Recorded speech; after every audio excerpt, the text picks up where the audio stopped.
Welcome back to Shilpa's vlog. ನಾನಿವತ್ತು potato roll ಮಾಡೋದು ಹೇಗೆ ಅಂತ ತೋರಿಸ್ಕೊಡ್ತೀನಿ. ಬನ್ನಿ. ಈಗ 2 ಆಲೂಗಡ್ಡೆನ ಸಿಪ್ಪೆ ತೆಗೆದು ನೀರಲ್ಲಿ ಹಾಕಿಟ್ಕೊಳ್ಳೋಣ. ಈಗ ಇದನ್ನು ಸ್ಲೈಸಲ್ಲಿ ಹೆಚ್ಚಿ ಈ ಥರ ಎಷ್ಟು ಬೇಕೋ ಆದಷ್ಟು ತೆಳ್ಳಗೆ ಹೆಚ್ಕೊಳ್ಳಿ. ಈ ಥರ ತೆಳ್ಳಗೆ ಹೆಚ್ಕೊಂಡು ಅದನ್ನು ಮತ್ತೆ ಜೋಡಿಸಿ ಉದ್ದುದ್ದಕ್ಕೆ ಹೆಚ್ಕೋಬೇಕು. ನಿಮ್ಮ ಹತ್ರ ಚಿಪ್ಸ್ ಸ್ಲೈಸ್ ಮಾಡೋದ್ರಲ್ಲಿದ್ರೂ ಅದರಲ್ಲೂ ಕೂಡ ಮಾಡ್ಕೋಬಹುದು. ಅದರಲ್ಲೂ ಮಾಡಿಕೊಂಡು ಅದರಲ್ಲೇ ಜೋಡಿಸ್ಕೊಂಡು ಉದ್ದುದ್ದಕ್ಕೆ ಮಾಡ್ಕೊಂಡ್ರೂ ಬರುತ್ತೆ. ಇಲ್ಲಾಂದರೆ ಈ ಥರ ಚಾಕುವಲ್ಲಿ ಹೆಚ್ಚಿದ್ರೂ ಕೂಡ ಬರುತ್ತೆ. ತೋರಿಸ್ತೀನಿ ನೋಡಿ ಹೇಗೆ ಅಂತ. ಇಷ್ಟು ತೆಳ್ಳಗೆ ಹೆಚ್ಕೊಂಡು ಇದು ಪೂರ್ತಿನೂ ಈ ಥರ ಜೋಡಿಸ್ಕೊಳ್ಳಿ. ನಿಮಗೆ ಸರಿ ಹೋಗಂಗೆ ಜೋಡಿಸ್ಕೊಂಡು ತೆಳ್ಳಗೆ ಉದ್ದುದ್ದಕ್ಕೆ ಹೆಚ್ಚಿಟ್ಕೊಳ್ಳಿ ಈ ಥರ. ಫ್ರೆಂಡ್ಸ್, ಈ ವಿಡಿಯೋನ ಸಬ್ಸ್ಕ್ರೈಬ್ ಮಾಡಿ, ಶೇರ್ ಮಾಡಿ, ಲೈಕ್ ಮಾಡಿ ಮತ್ತು ಬೆಲ್ ಐಕನ್ನ ಪ್ರೆಸ್ ಮಾಡಿ. ನೋಡಿ, ಇಷ್ಟು ತೆಳುಗೆ ಬರಬೇಕು. ಹಂಗೆ ಮಾಡಿದ್ರೆ ಇಷ್ಟು ತೆಳುಗೆ ಹೆಚ್ಚಿದ್ರೆ ತುಂಬ ಚೆನ್ನಾಗಿ ಬರುತ್ತೆ, ಗರಿಯಾಗಿ. ಇದೊಂದು ಸ್ವಲ್ಪ ದಪ್ಪ ಇದೆ.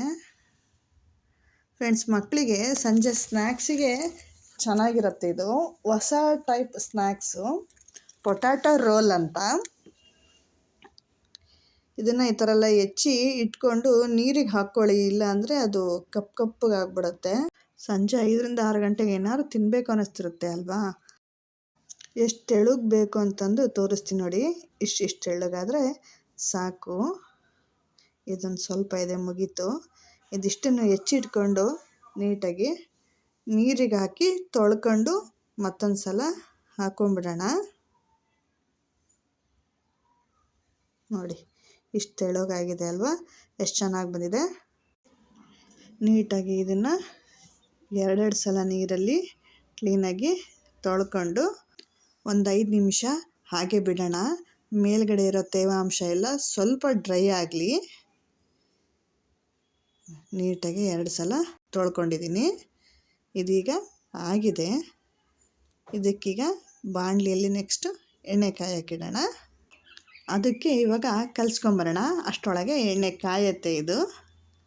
ಅದಕ್ಕೆ ಏನೇನು ಬೇಕು ಅಂತ ನೋಡೋಣ ಬನ್ನಿ. ಮೀಡಿಯಮ್ ಫ್ಲೇಮಲ್ಲಿ ಇಡಿ, ಎಣ್ಣೆನ ಜಾಸ್ತಿ ಕಾಯಿಸ್ಕೋಬೇಡಿ.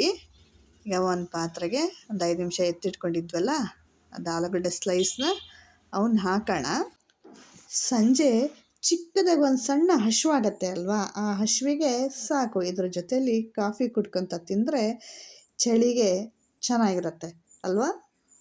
ಓಕೆ, ಇದಕ್ಕೀಗ ಉಪ್ಪು ಹಾಕೋಣ 1 ಸ್ಪೂನು. ಈಗ ಒಂದು ಅರ್ಧ ಸ್ಪೂನು ಕಾಳು ಮೆಣಸಿನ ಪುಡಿ ಹಾಕೋಣ, ರುಚಿ ಚೆನ್ನಾಗಿ ಬರುತ್ತೆ. ಒಂದು ಅರ್ಧ ಸ್ಪೂನ್ ಸಾಕು. ಮತ್ತು ಖಾರದ ಪುಡಿ ನೋಡಿ ಹಾಕ್ಕೊಳ್ಳಿ, ಮೆಣಸಿನ ಪುಡಿನೂ ಹಾಕಿರ್ತೀವಿ. ಸೊ ಅದಕ್ಕೆ 1 ಸ್ಪೂನ್ ಖಾರದ ಪುಡಿ. ಇದಕ್ಕೆ 2ರಿಂದ 3 ಸ್ಪೂನು ಅಕ್ಕಿ ಹಿಟ್ಟು ಹಾಕ್ಕೊಳ್ಳೋಣ. ಗರಿಯಾಗಿ ಚೆನ್ನಾಗಿ ಬರುತ್ತೆ. 2 ಸ್ಪೂನ್ ಹಾಕ್ಕೊಂಡಿದ್ದೀನಿ. 3ನೇ ಸ್ಪೂನು. ಇದೀಗ ಕ್ಲೀನಾಗಿ ಮಿಕ್ಸ್ ಮಾಡ್ಕೊಳ್ಳೋಣ. ಇಷ್ಟೇ ಇಂಗ್ರೀಡಿಯೆಂಟ್ಸು ಫ್ರೆಂಡ್ಸ್. ಇಷ್ಟೇ, ಜಸ್ಟ್ ಸಿಂಪಲ್ಲಾಗಿ ಟೇಸ್ಟಿಯಾಗಿ ಮಾಡಿಕೊಟ್ರೆ ಮಕ್ಕಳು ಖುಷಿಯಿಂದ ತಿಂತಾರೆ. ಇದು ಇನ್ನೊಂದು ಸ್ವಲ್ಪ ಕೋಟಿಂಗ್ ಆಗಬೇಕು ಅದಕ್ಕೆ. ಈಗ ಇದರಲ್ಲಿರೋ ನೀರಿನ ಅಂಶಕ್ಕೆ ಕಲಸಿದ್ವಿ. ಇದಕ್ಕೆ ಬೇಕು ಅಂದರೆ ಒಂದು ಸ್ವಲ್ಪ ಇಷ್ಟಿಗಿದೆ ಆಗಿದೆ. ಈಗ ನೀರು ಬೇಕು ಅನಿಸಿದ್ರೆ ಸ್ವಲ್ಪ ಚಿಮ್ಕಿಸ್ಕೊಳ್ಳಿ, ಸಾಕು. ಇದೀಗ ಆಗಿದೆ. ಈಗ ಇದನ್ನು ಸ್ವಲ್ಪನೇ ತಗೊಂಡು ಈ ಥರ ಉಂಡೆ ಕಟ್ಟಿ ಒಂದು ಪ್ಲೇಟಲ್ಲಿ ಹಾಕಿ ಇಟ್ಕೊಳ್ಳೋಣ.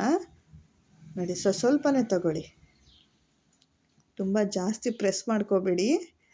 ಲೈಟಾಗಿ ಮಾಡಿಕೊಂಡು ಈ ಥರ ಪ್ಲೇಟಲ್ಲಿ ಎಲ್ಲ ಜೋಡಿಸಿ ಇಟ್ಕೊಳ್ಳಿ. ಅಷ್ಟೊತ್ತಿಗೆ ಎಣ್ಣೆ ಕಾದಿದೆ ನೋಡಿ, ಇಷ್ಟ ಆಗಿದೆ. ಈಗ ಎಣ್ಣೆ ಕಾದಿದೆ, ಹಾಕೋಣ.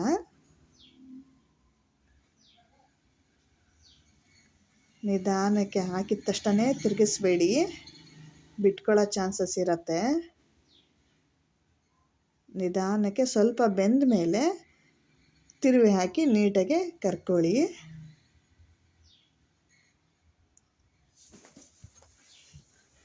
ಫ್ರೆಂಡ್ಸ್, ಇದು ಎಷ್ಟು ಚೆನ್ನಾಗಿರುತ್ತೆ ಗೊತ್ತಾ. ಇದಕ್ಕೇನು ಭಾಳ ಇಂಗ್ರೀಡಿಯೆಂಟ್ಸು ಇಲ್ಲ, ಭಾಳ ಹೊತ್ತು ಬೇಕಪ್ಪ ಅನ್ನೋಂಗೂ ಇಲ್ಲ. ಬೇಗ ಆದಷ್ಟು ಮಾಡಿಕೊಡ್ಬೋದು.